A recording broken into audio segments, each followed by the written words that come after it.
Cave diving is notoriously dangerous, but when a simple 20-minute dive goes wrong, an astonishing outcome will stun the entire search team. This is the fatal breakdown of the Sterkfontein Cave diving tragedy.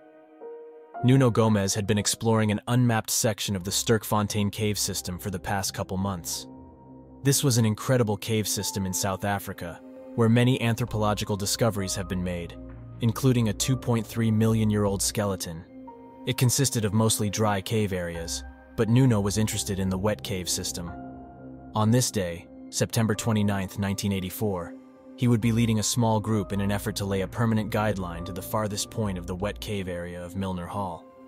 Pieter Verhulsel and Malcolm Keeping would be assisting him in getting this line set by feeding him the line from the surface and being the surface monitors for this dive. Nuno had done this exact dive twice over the past month, so it was no surprise when everything went as planned to lay the permanent line covering the 396-foot distance from the Milner Lake entrance, through a tight squeeze to a small air pocket at the end of the main tunnel. After the line was set, he, Peter, and Malcolm would follow it along to the small air pocket at the end, almost as a recreational dive considering its simplicity. The small room was only about 30 square feet, like a short hallway just 3 feet wide and 10 feet long. The men moved easily along the line, passing dozens of small passages in the Swiss cheese infrastructure of the cave tunnel, and finally popped up in the air pocket one after the other. They enjoyed a brief discussion of how they might be the first humans to stand exactly where ancient ancestors may have been millions of years before. It was exciting and a bit inspiring for their explorer souls.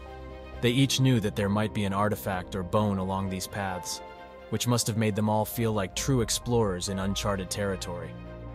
This was the last conversation that the three men would ever have together. They headed back out to the Milner Lake area, just planning to follow the guideline out the relatively shallow tunnel. It was only 13 feet deep, so there wasn't a lot of room to get away from the guideline, and it was a direct route to the exit. As Nuno led the men out, he felt a tug on his fin from Malcolm. He signaled that Peter was no longer behind him. Nuno moved back to see if Peter had fallen behind. He looked for a few moments, then caught a glimpse of Peter's flashlight down one of the side tunnels.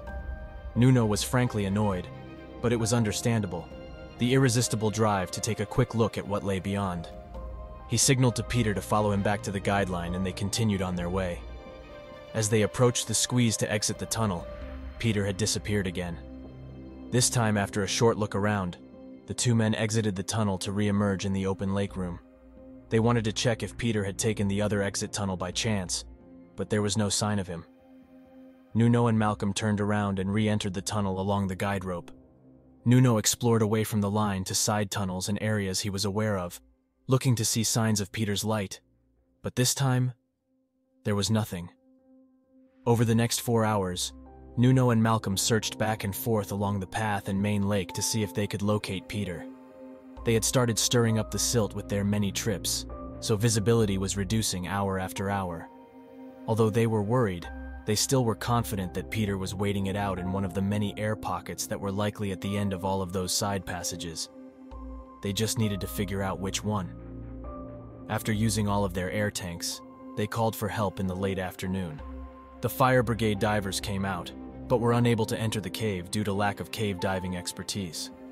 Nuno had also called a fellow diver, Craig Stevenson, who had been in this very tunnel with him just weeks before. Nuno and Craig used the new air cylinders to try again to locate Peter. Eventually, police divers showed up in the evening and took over the search. Nuno and Malcolm were exhausted and hypothermic. They had started this dive at 11 a.m., and it was now 2 o'clock in the morning. The silted water had reduced visibility to 0. The police called off the search for the night, and were now certain that it would simply be a body recovery from here on out. Peter had been excited about the possibilities beyond this main pathway. As the three men started their return trip, he was eager to take a quick peek at what might be just beyond his line of vision. He turned into one of the large side tunnels, just planning to illuminate the way with his flashlight and figure out how far it might go. When Nuno grabbed his fin to bring him back, he knew that was the right thing to do. It was thrilling to see the walls of a cave that might have had ancient occupants, or led to a new lake surface deep inside. But no additional line had been set, and they didn't have any rope with them to tie in for safety. The pull was just too great for Peter as he passed passage after mysterious passage, each full of incredible possibilities. He finally turned off again and quickly proceeded down a new tunnel. The formations in these dark, water-filled caves made even simple paths seem like challenging mazes. The orientation in 3 dimensions added a difficulty factor that's hard to explain. Because the flashlight could only illuminate a sliver of the path at a time, there is no familiarity with which paths were taken previously. Nothing looked familiar as Peter tried to return to the guideline. The movement in the narrow tunnels disturbed the wall silt and made visibility low. After testing many possible paths, he saw the silvery surface of water above him. He pushed up and found himself in an incredible small room that no one else had ever seen before. It was a thrilling relief to have the safety of air and the opportunity to look around this new space. He had tried everything he could in the water to locate the guideline, but now he needed to just stay put and wait for his friends to find him. As Peter waited, he looked around the room with his flashlight. There were a few narrow passages that seemed to lead off in different directions, which as an expert dry caver, he would be glad to explore later, once they had set some additional guidelines. For now, he needed to just wait. He pointed his light into the water to signal to Nuno and Malcolm if they entered this section of the caves. The initial excitement had started to wear off when no one emerged from the small lake in front of him. There were no sounds, no air bubbles, and no disturbances in the water surface.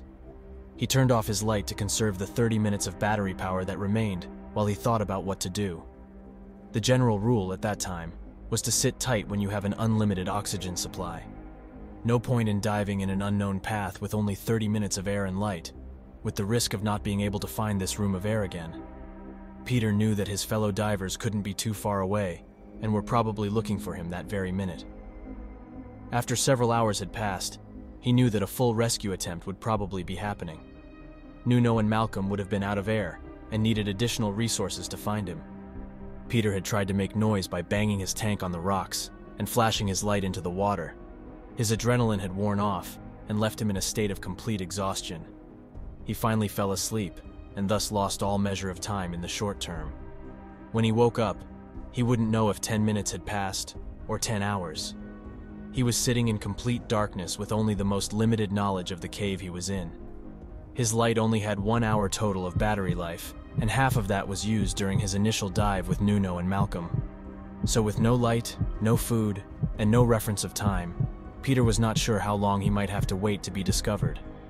He had plenty of air and drinking water, so the essential requirements for life were abundant. It quickly occurred to him that at this point, they may believe him to be drowned. It was a horrible dilemma. He had enough air in his tank to swim out the short distance to the exit. If he only knew the path. Waiting continued to be the only option, relying on the fact that they would continue searching until he was found. After that first night of searching, the police locked down the caves to bar anyone from diving or caving until they had completed their recovery mission. The tunnels were completely silted out and needed days to clear up.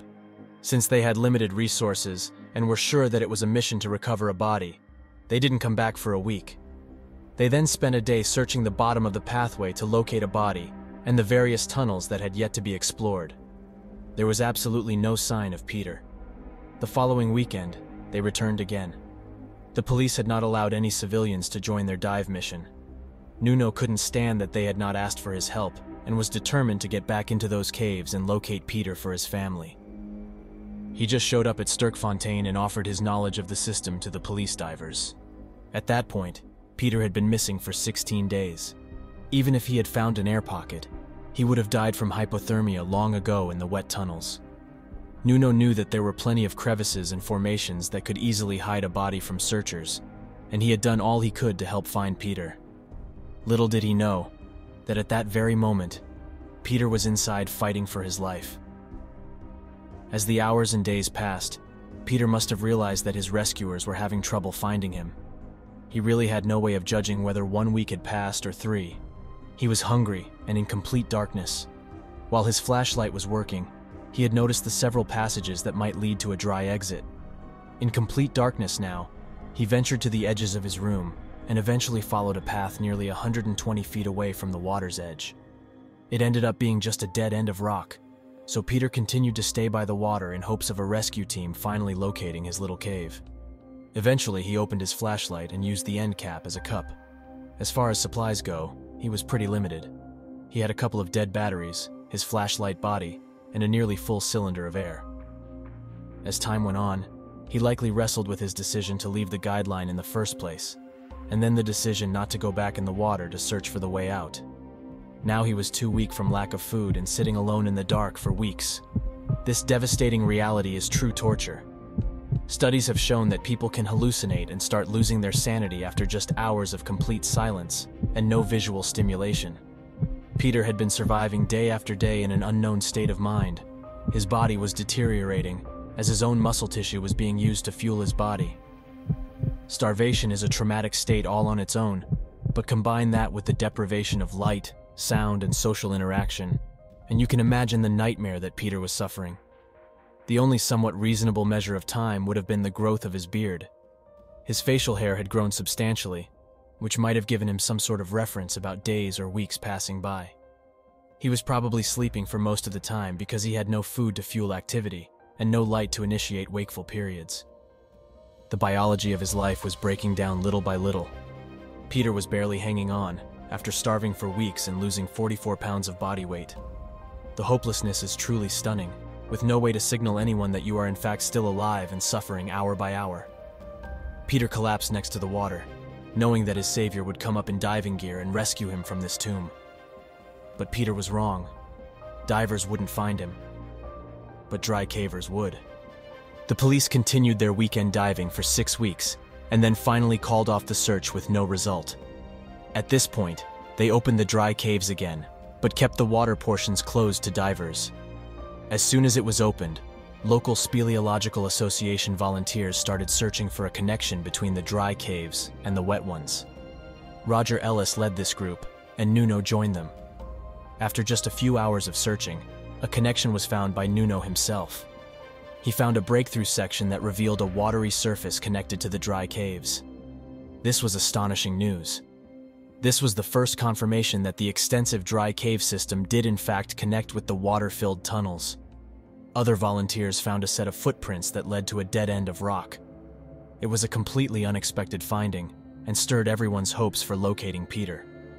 Roger Ellis came to a new water connection and was stopped short by what he saw. Laying next to the water was the emaciated body of Pieter Verhulsel. He had not drowned after all. In fact, he lived for an astonishing 3 to 4 weeks. His facial hair had developed into a beard, and he had clearly lost more than 40 pounds. His new air tank was nearly full, but it was completely banged up. As they took stock of his situation, they saw a message written next to Pieter's body. It simply said, "I love you, Cheryl and Ma." There is no way to know exactly what Pieter suffered during that time, but he clearly fought to hang on, to the very limits of the human body. Dozens of divers were all searching in this relatively small space, but he just had no way to signal the rescuers. One diver had come up in an opening just 100 feet from Pieter's location.